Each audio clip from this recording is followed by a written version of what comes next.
Most projects don't fail because of bad teams. They fail because leadership never set them up to win. And I've seen this play out more times than I can count across different industries, different teams, different environments. And the pattern is always the same. Welcome to Pivot with Angel, where I break down real leadership, real systems, and real execution. Let me walk you through something that might sound just a little familiar. I was brought into a project that was already behind schedule. From the outside, it looked like a classic execution problem.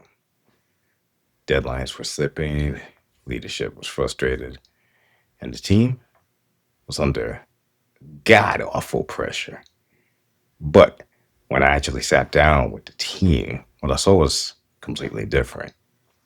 These weren't underperformers by any means. These were solid people, experienced, capable, putting in the hours. They were doing exactly what they were asked to do. The problem was that what they was asked to do didn't make any sense as a system. Because when I started asking simple questions like, what does success look like? Who owns the final decision? How are priorities being set week to week? I wasn't getting clear answers. And when you don't have clarity at that level, what happened is subtle at first. People start making their own assumptions. Teams start moving in slightly different directions. Work gets duplicated or worse, undone or redone. And then leadership looks at the outcome and says, we need to push harder. But pushing harder on a broken system doesn't fix anything. It just burns people out faster. And this is where most organizations get it wrong. They think execution is the issue. So they respond by adding more meetings, adding more oversight, adding more pressure on the team. But none of this actually addresses the actual problem because the real problem isn't effort, it's structure of execution, structure of the project. And here's the truth, whether people want to hear it or not, even a high performing team will fail inside a poorly designed system. And most leaders spend their time trying to fix the people instead of fixing the system those people are operating in. So if you're in a situation right now where your project feels chaotic or stuck or constantly behind the curve, I want you to step back and look at these three things. And I'm not talking about 10, I'm not talking about 20, just three things before you continue to move forward. The first one is clarity. And this is where things usually start to break down because leadership will say things like, we need to improve efficiency or we need to modernize the platform. And those sound like real objectives, but they're not actionable. They're fluff. They're big words that has nothing to define. So now your team is moving, but everyone is interpreting that goal differently. One group is focused on speed. Another is focused on cost. Another is focused on the long-term architecture. And now you don't have any alignment. You have activity, but when I start talking about clarity, I'm not talking about a high level goal. I'm talking about being able to clearly answer what is the problem we're trying to solve? What does success look like? What does it actually look like? And how do we know when we're done? Because if your team can't answer those questions consistently, they're just guessing. And guessing is what kills execution. Now, the second thing is control. And this one creates more friction than people expect because a lot of organizations operate in this shared ownership model where everyone has input, but no one has the final authority. So decisions get delayed, or worse, they get revisited over and over and over again. And now progress slows down, not because people aren't working, but because no one is empowered to make a call and move it forward. So when I talk about control, what I'm really saying is that who owns this outcome? Okay.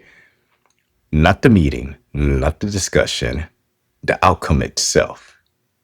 Who makes the final call when there's a disagreement?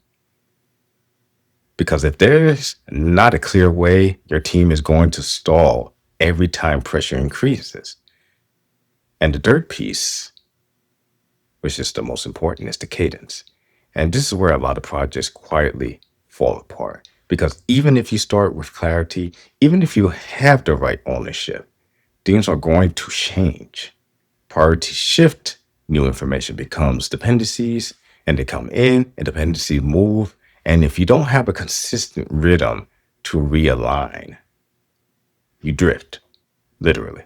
And that drift turns to confusion, and confusion turns into rework. And now your timeline starts to slip again and again and again. So cadence isn't just about meetings, it's about structured alignment. It's about having a consistent space where the team can say, here's where we are, here's what changed, here's what needs to be adjusted. Now, let's make this real because this is the part that actually helps you. If you're in the middle of a struggling project right now, here's exactly what I would do this week. First, I will reset clarity. I pull the stakeholders in, specifically key stakeholders, into a short session, not a long one. And I'd forced alignment on 3 things. What are we trying to solve? What does success look like in the next 30 days? What does done actually mean? And I would document that clearly, no room for interpretation.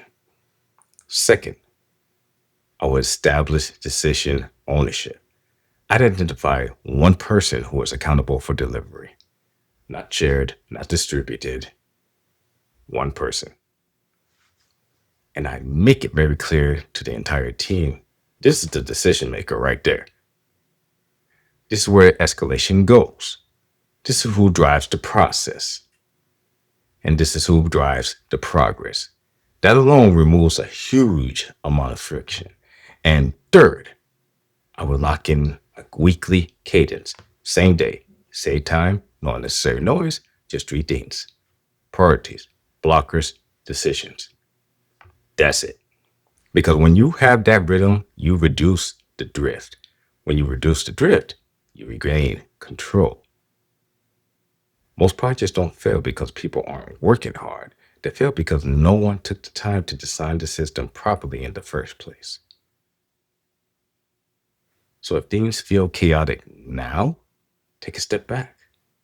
Look at your systems and not the people. Because once you fix the system, everything else starts to move. If this hit home, stay with me, because this is exactly what I break down every week.